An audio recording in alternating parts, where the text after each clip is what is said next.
boys and girls, it's art day, it's Miss Sudie. I'm so glad to be with you again. I've been missing you guys. Do you all remember when we read this book about Pablo Picasso? This is a book about the girl with the ponytail. Remember that Pablo Picasso went to live in a village in France, and while he was there, he wanted to draw some pictures. So he found where some kids were sitting on a rooftop talking together, and he chose one girl and he drew her picture. Who is that girl? You remember? Remember what her name was? Sylvette. So he held up the picture and they all saw it, and he chose her as his model.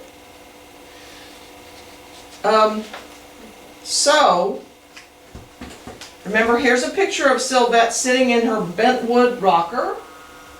And you remember that she wore her hair in a ponytail. He chose her as his model. Well, here's the first drawing that he did of her. And it was really pretty normal. It was a pencil study. And she had her hair, and see, the face looks just the way it would if in a regular fashion. Then he started making her face more geometric. So he was using triangles and squares and rectangles and making the face much more angular and geometric. Then he got wilder. So he began to fracture her face and her body. See, here is a hand and here's her face. Now she has two eyes and a nose and a mouth, but this doesn't look like that, does it? Well, that's called cubism. Now remember that Sylvette was very shy, and so he would dress up in funny clothes, make her laugh, and he spent the whole summer painting pictures of her. Remember that one day a photographer came from a newspaper and took pictures of Sylvette and Pablo Picasso, and her hairdo became a very popular fashion.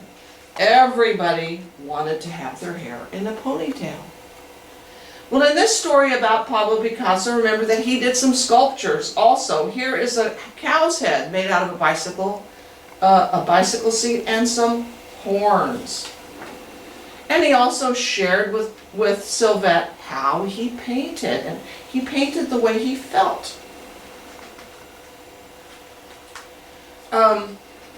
At the very end of the book, if you'll remember, that Pablo Picasso asked her which painting she would like. And she chose the very first one that he ever did of her in the pencil drawing painting, the painting of the original one where she looked really pretty normal. And you remember that he did this sculpture of her, and it was out of all different fun things out of his pile of junk. And here's a picture of Sylvette and Picasso, the real and truly people.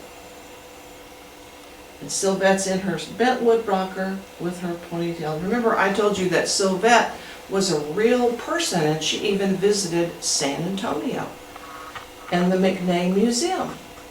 So that's how we learned about Pablo Picasso's method of fracturing faces. Now we fractured silhouettes, and I'm going to take Jack here and I'm going to fracture him. Here's Jack's picture, okay?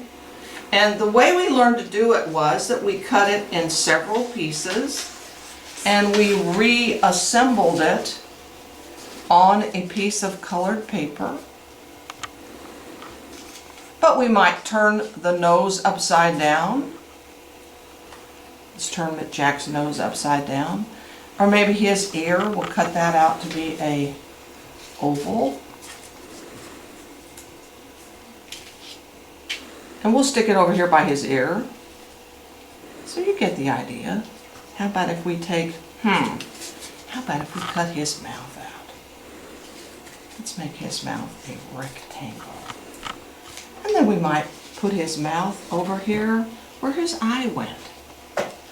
Anyway, all the things are there, but we fractured it. Okay, kiddos, let's learn how to fracture a face using some stuff we have around the house.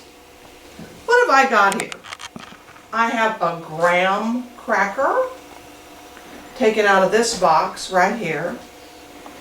I took a knife, I carefully spread it with peanut butter, and now I'm going to make an owl. And I'm going to use curly pretzels for his feet.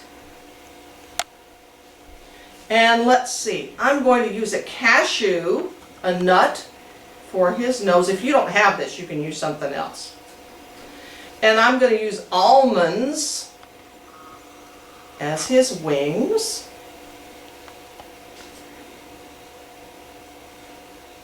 I'm putting 3 on each side.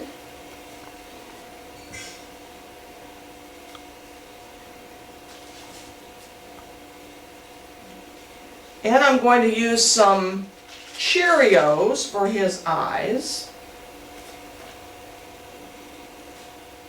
Little beady eyes. And I'm going to use stick pretzels maybe as his feathers up here on the top of his head. Now that looks pretty normal, doesn't it? It's recognizable as an owl. Well, how about if we fracture this? Let's fracture this and then we can eat it. I think I'll move his beak down here where his foot is.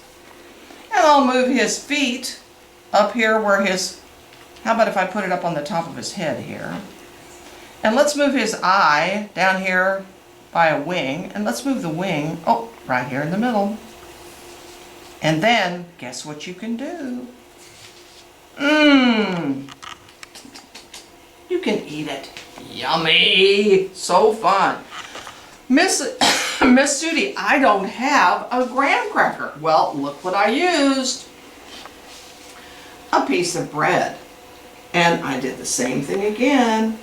Those of you who can eat peanut butter is great. Put this peanut butter on the bread. Now, what can I choose? I think maybe this time I will make just a crazy face. How about if I use some cereal like this for the eyes? And, how about this pecan? Oh, I like that for the nose. And, I think maybe this, maybe some slivered almonds. Oh, that'll make a great smile. And then how about some more of these for ears? Oh, those make great ears. Okay, what else can I use here? Oh, Cheerios for hair. I love the Cheerios for the hair. Make a little pile right there. Now, what can I do? I can fracture this face and then make a great peanut butter sandwich. So how about if I move the eyes? Let's put the nose sideways. How about if I move the ears up here and one down here on his chin? Oh, that looks like a beard, doesn't it? And how about the smile? Let's have this smile going sideways. That'd be kind of fun, wouldn't it? So you experiment with it, and then you can eat it. So this is edible, fractured faces, and the artist is Pablo Picasso.